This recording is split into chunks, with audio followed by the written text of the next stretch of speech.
to try to thwart God's judgment. Literally, the tower is where the source of mystery Babylonian religion. A lot of people think it's that the tower is whose tops reach into the heavens. That word "reach into" is not even actually in there. It literally says whose tops are the heavens.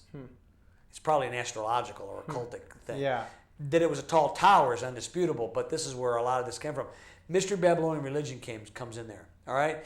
Now we've talked about the little horn. It relates to the lamb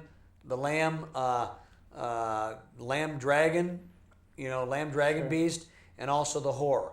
Well, how does that work? Yeah. How does that work? Let's go into that a little bit. Yeah. Well, we got a couple minutes, and before we go into the next tape here, I think we want to maybe reiterate that a little bit. Look what it says here.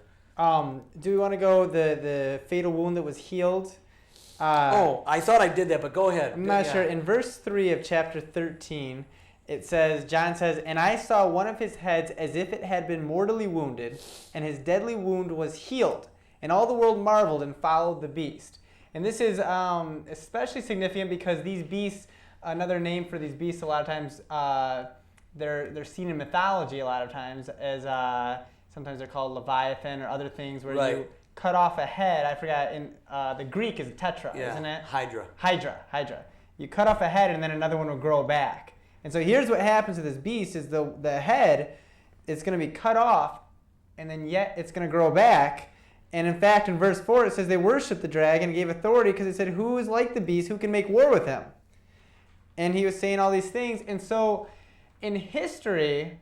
That's very amazing. That is exactly what happened. In fact, I've read things. We've had Rome was being conquered, sacked by the Visigoths, the Vandals, the Ostrogoths. I mean, the Hun were coming in and trashing secular Rome. And they had come in there and basically had decimated the old Roman Empire. But instead of taking out the Bishop of Rome, inexplicably they worship him. Yeah. They turn around and submit to Rome. By the way, this correlates back to the Daniel chapter 2. And what happens then is the Roman Empire gets mixed with clay. Yeah. Okay, the iron gets mixed with clay in the feet and toes. Okay. This is what happens there.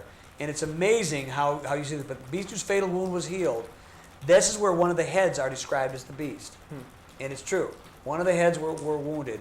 This is what happened in Rome. It fell, comes right back to life in the papacy. He's called the Bishop of Rome. In fact, he takes on the title Pontifex Maximus. The very same title the pagan Caesars had. All right.